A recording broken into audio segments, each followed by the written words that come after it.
Hi, Chris Brown here from the Married Gamers. I'm here with Jesse Houston, talking about a game I'm really excited for, Mass Effect 3.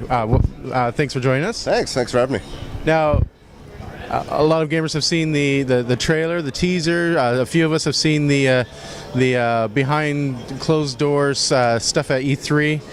All of which has me really amped up, and a lot of the people amped up there.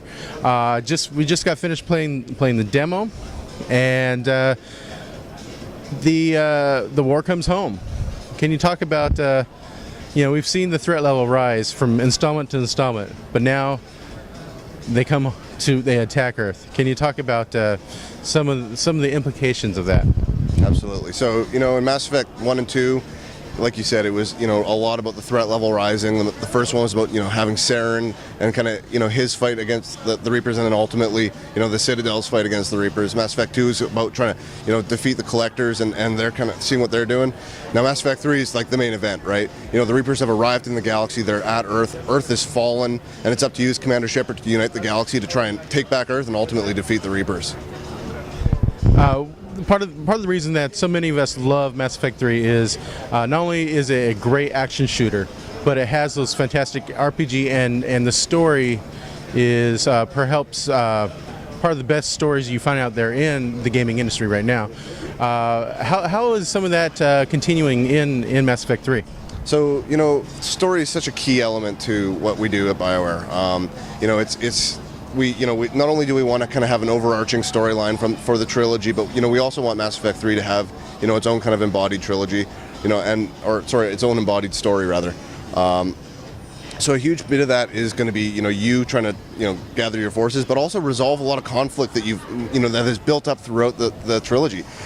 What's happened between the Quarians and the Geth? What's happened between with the genophage and stuff like this. These are all major elements, and they're big giant set pieces, but at the same time smaller things like your personal interrelationships with all the people that you care about throughout the galaxy. They're all going to be there. They're all going to be major parts of this story. Well, one thing I enjoyed from moving from Mass Effect 1 to Mass Effect 2 was you develop relationships, and you thought, this is what I want in Mass Effect 2. I don't want to lose touch with Liara. I don't want to lose, this is the crew I want. And then Mass Effect 2, you meet new characters.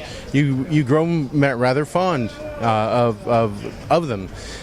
You shed a tear should things go horribly wrong at the end.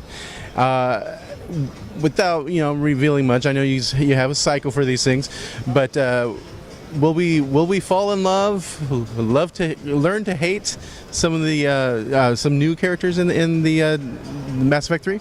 Oh, absolutely. Mass Effect 3 not only tries to bring forward characters from the previous games, but we also, of course, want to have new characters brought in.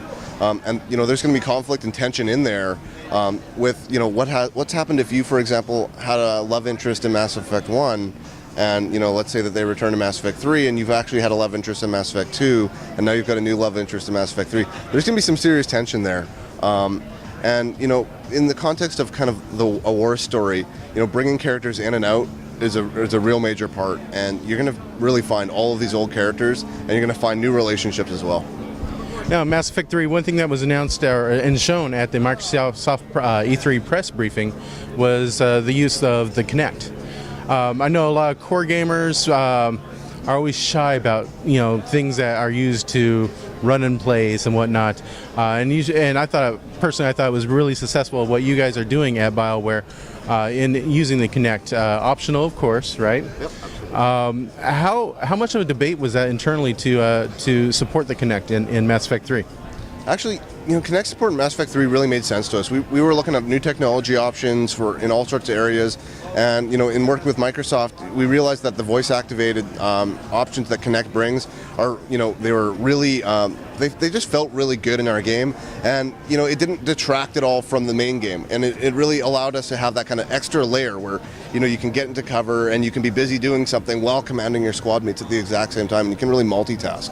It's not going to give you a leg up, but it's going to give you more options, and that's really what why we decided to go that route, because it never hurt the core gamer, and it's still built for the core gamer, but it never hurt the guy or the girl who happened to have a controller in their hand, and that because they're ultimately the most important people to us is the keyboard and mouse players or the control players, and this Kinect thing, it's important and it's it's awesome, but it's a hybrid kind of add-on, not a replacement. Nice. No, on the add-on, one question I had is, I get involved with the story, and if I'm using Kinect to interact with the story, and there comes maybe a pivotal part, I lose a part of my party, I might, for instance, get a little choked up. Can I easily switch from Kinect to using the buttons if I'm unable to speak at the time?